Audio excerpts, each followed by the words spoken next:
Guys अब हमारा topic है ब्रेन ट्यूमर यानी कि सलाअत दिमागी। ठीक है, सलाअत बोलते हैं ट्यूमर को या किसी सिस्ट को, और दिमागी मतलब दिमाग की। ठीक है, तो ब्रेन ट्यूमर इसको इंट्राक्रेनियल ट्यूमर भी बोलते हैं और इंट्राक्रेनियल न्यूप्लाज्म भी कहा जाता है। ठीक है, इंट्राक्रेनियल ट्यूमर और इंट्राक्रेनियल न्यूप्लाज्म, तो ये इसके नाम हो गए। अब नेक्स्ट इसकी डेफिनेशन देखते हैं। सो गाइस, इसको नई बढ़ोतरी या नो तकवीनी भी कहा जाता है। ठीक है, उर्दू में इसको नई बढ़ोतरी या नो तकवीनी भी कहा जाता है। अब क्या है, नो तकवीनी एक यूनानी लफ्ज़ है जो न्यू प्लाज्म से माखूज है, यानी कि न्यू प्लाज्म से बना है। ठीक है, जिसके माना नई बढ़ोतरी या न्यू ग्रोथ के हैं। ठीक है, जिसके माना क्या है, नई बढ़ोतरी या न्यू ग्रोथ के हैं, जिसे सलाअत या ट्यूमर कहते हैं। जिसे क्या कहते हैं, सलाअत या ट्यूमर कहते हैं। सलाअत दिमागी में दिमाग की बाफ्तों में गैर तबई ज़्यादती होती है, यानी सलाअत दिमागी में दिमाग के जो बाफ्तों में यानी कि जो दिमाग के टिश्यूज़ होते हैं उसमें क्या है, गैर तबई ज़्यादती होती है, यानी कि एबनॉर्मल ग्रोथ हो जाती है। ठीक है, बस क्या है, एबनॉर्मल ग्रोथ हो जाना टिश्यूज़ की या सेल्स की ब्रेन के अंदर, उसी को ट्यूमर कहते हैं। Abnormal growth of the tissues and cells, उसको क्या बोलेंगे, is called as tumour. Okay, so guys अगर अकसाम या टाइप की बात करें तो उसके दो ही अकसाम होते हैं, बेनाइन ट्यूमर और मेलिग्नेंट ट्यूमर, यानी कि सलाअत हमीदा और सलाअत खबीसा। तो सबसे पहले बेनाइन ट्यूमर क्या होता है, मेलिग्नेंट ट्यूमर होता है, उसके बारे में जान लेते हैं। सो गाइज अगर बेनाइन ट्यूमर की बात की जाए, सो बेनाइन ट्यूमर जो होते हैं वो ये सलाअत क्या होते हैं, ये बेज़रर होते हैं, यानी कि सलाअत हमीदा जो हैं ये, यानी कि बेनाइन ट्यूमर ये जो होते हैं बेज़रर होते हैं, यानी कि फैलते नहीं हैं, वहीं पर रहते हैं अपनी जगह पर। ठीक है, बस वहीं पर उसकी ग्रोथ होती रहती है, लेकिन बॉडी के और टिश्यूज़ को नुकसान नहीं पहुंचाता है। और ये मकामी होते हैं, यानी कि लोकली वहीं पे रहते हैं, मकामी होते हैं, ये फैलते नहीं हैं और आहिस्ती से बढ़ते रहते हैं, अपनी अपनी साइज़ में आहिस्ता आहिस्ता बढ़ता रहता है, लेकिन फैलता नहीं है।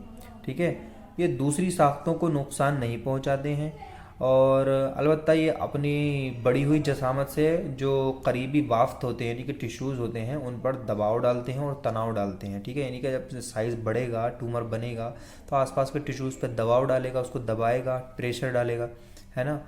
तो बस इसके बेनाइन ट्यूमर में इतना ही होता है। बाकी मेलिग्नेंट ट्यूमर देखते हैं। सो गाइज, मेलिग्नेंट ट्यूमर यानी कि सलाअत खबीसा। तो सलाअत खबीसा जो होते हैं वो क्या क्या करते हैं, कैसे होते हैं, ये सलाअत फरबही, ये सलाअत जो होते हैं मेलिग्नेंट ट्यूमर यानी कि सलाअत खबीसा, ये क्या होते हैं, करीबी बाफ्तों यानी कि जो उसके आसपास के टिश्यूज़ हैं उनको नुकसान पहुंचाते हैं, और बेनाइन वाले नुकसान नहीं पहुंचाते हैं। ठीक है, मेलिग्नेंट वाले नुकसान पहुंचाते हैं। ठीक है, नुकसान पहुंचाते हैं या जिस्म के बाईदी उज़ू में मुंतकिल हो जाते हैं, जो दूसरे ऑर्गन्स हैं बॉडी के उनमें फैल जाता है, सेपरेट हो जाता है ये। ठीक है, ये फैलता नहीं है, बेनाइन अपनी जगह पर रहता है, और ये मेलिग्नेंट जो है फैल जाता है, पूरी बॉडी में भी फैल सकता है। ठीक है, तो ये जो है डेंजर होता है मेलिग्नेंट ट्यूमर। ठीक है, सो अब नेक्स्ट इसका देखते हैं। और सो गाइज, इसका दूसरे टाइप्स जो हैं, जो पहले हमने बता दी बेनाइन और मेलिग्नेंट ट्यूमर, लेकिन इसकी एक और जो इसमें जो है डिवाइड किया गया है, तो ये होता है प्राइमरी इंट्राक्रेनियल ट्यूमर और सेकेंडरी इंट्राक्रेनियल ट्यूमर। ठीक है, तो प्राइमरी इंट्राक्रेनियल ट्यूमर क्या है, इसको उर्दू में इब्तदाई सलाह बोलते हैं। ठीक है, उर्दू में बोलते हैं इब्तदाई सलाह। तो इब्तदाई सलाह यानी कि प्राइमरी ट्यूमर जो होते हैं जो किसी टिश्यू में पैदा होते हैं। ठीक है, ये किसी एक टिश्यू में पैदा होते हैं, और ये भी वही कंडीशन है इसमें भी कि ये फैलता नहीं है, अपनी जगह पर ही रहता है, सेपरेट नहीं होता है। ठीक है, अब बताएं secondary intracranial tumour. Secondary intracranial tumour इसको उर्दू में बोलते हैं सानवी सलाह। ठीक है, सानवी सलाह।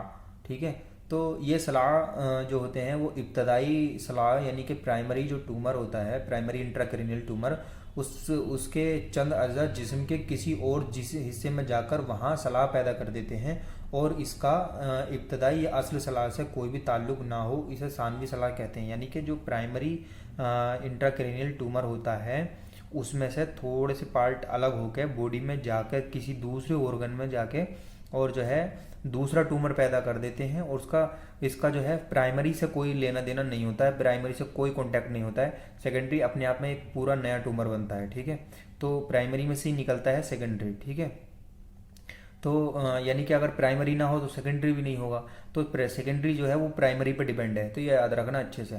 तो प्राइमरी में से एक ट्यूमर थोड़ा सा अलग होकर एक पार्ट और जो है दूसरी जगह पर जाकर एक नया ट्यूमर बना लेता है जिसका ताल्लुक या जिसका कॉन्टैक्ट प्राइमरी इंट्राक्रैनियल ट्यूमर से नहीं होता है, ठीक है। सो ये हो गया। तो सेकेंडरी का जो है उससे कोई ताल्लुक नहीं होता है प्राइमरी से, एक नया ट्यूमर बन जाता है, ठीक है। अब जो इब्तदाई सलाह यानी प्राइमरी ट्यूमर होता है वो दिमागी अगशा या दिमाग के मुख्तलिफ हिस्सों या खलियात यानी कि सेल्स के एतबार से उनकी 11 किस्में होती हैं, ठीक है। इसकी कितनी किस्में होती हैं? 11 किस्में होती हैं। लेकिन इन सब में सबसे ज़्यादा कॉमन जो है वो सबसे ज़्यादा आम जो है वो है ग्लियोब्लास्टोमा, ठीक है। ये जो है ग्लियोब्लास्टोमा, तो ग्लियोब्लास्टोमा इसमें सबसे ज़्यादा कॉमन है, सबसे ज़्यादा आम है, जिसको उर्दू में सलाअत लाहक़ी भी कहते हैं। क्या कहते हैं? सलाअत लाहक़ी। औरतों और लड़कियों के मुकाबले में मर्दों में ये ज़्यादा होता है, ओके। और ज़्यादातर 40 से 60 साल के अफराद में होता है। जो 40 से 60 साल की एज वाले होते हैं उन लोगों में ज़्यादा होता है, मर्दों में ज़्यादा होता है, लड़कियों और औरतों में ये कम होता है, ठीक है। और 5 से 10 सेंटीमीटर के गुलाबी या खाकस्तरी रंग के होते हैं ये ट्यूमर, ओके। और ये सलाहत यानी कि ये ट्यूमर जो होते हैं वो तेज़ी से बढ़ते हैं और दिमागी साख्तों को ख़राब कर देते हैं। बाज़ औक़ात सेरिबेलम और ब्रेन स्टीम भी मुतासर हो जाते हैं। सो ये बहुत तेज़ी से फैलता है, दिमाग को जो है एकदम मुतासर कर देता है। सेरिबेलम और ब्रेन स्टीम को भी कई बार ऐसा होता है कि मुतासर कर देता है। तो ये होगा इसके टाइप्स। अब नेक्स्ट आगे देखते हैं। सो गाइज अगर इंग्लिश में देखें तो इंग्लिश में वही है जो मैंने पहले बता दिया आपको, जैसे कि ब्रेन ट्यूमर जो होता है वो क्या है? Abnormal growth of the cells within the brain, ठीक है। Abnormal growth of cells within the brain, यानी ब्रेन के अंदर सेल्स की एबनॉर्मल ग्रोथ का होना। टाइप वही है, बेनाइन और मैलिग्नेंट, ठीक है। अगर क्लासिफिकेशन की बात और करें तो प्राइमरी ब्रेन ट्यूमर और सेकेंडरी ब्रेन ट्यूमर, ठीक है। क्लासिफिकेशन में क्या है? प्राइमरी ब्रेन ट्यूमर और सेकेंडरी ब्रेन ट्यूमर।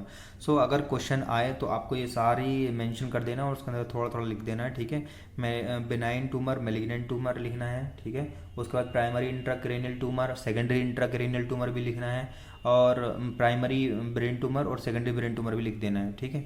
तो benign, malignant, intracranial, primary intracranial, secondary intracranial और primary brain tumour, secondary brain tumour, ठीक है। तो ये सारे मेंशन कर देना है आपको थोड़ा थोड़ा करके, ठीक है, अगर एग्जामिनर को खुश करना है तो। अब बात करते हैं कॉजेज़ की और रिस्क फैक्टर की कि ये होता क्यों है। देखिए सबसे पहले फैमिली हिस्ट्री, अगर फैमिली में किसी को है, पेरेंट्स को या किसी को, तो हो सकता है कि ये बहुत चांसेस रहते हैं कि दूसरे इंसान को भी हो जाए, ठीक है। जेनेटिक फैक्टर, यानी कि वही बात फिर से कही है कि जेनेटिक भी हो सकता है, यानी पेरेंट्स से जो मिलता है जेनेटिक, ओके। फिर रेडिएशन की वजह से, रेडिएशन जो होते हैं जैसा कि आजकल नेटवर्क का जो रेडिएशंस होता है फ़ोन के पास से रहने से, वो सब उनकी वजह से होता है, ठीक है। और भी बहुत सारे रेडिएशंस होते हैं। उसके अलावा एज अबव 70 ईयर्स, यानी कि 70 से ऊपर की एज है तो उसमें होने के चांसेस बहुत रहते हैं, ठीक है। और ऑक्यूपेशनल एक्सपोजर, यानी कोई ऐसा ऑक्यूपेशन है जिसकी वजह से जो है उसको जो है ट्यूमर हो जाता है, यानी कि रेडिएशन में ज़्यादा रहना, या फिर और भी बहुत सारे कॉजेज़ हैं, बहुत सारे ऐसे ऑक्यूपेशन जिसकी वजह से ब्रेन ट्यूमर होता है, तो ऑक्यूपेशन से बचें। सिगरेट स्मोकिंग की वजह से होता है ब्रेन ट्यूमर।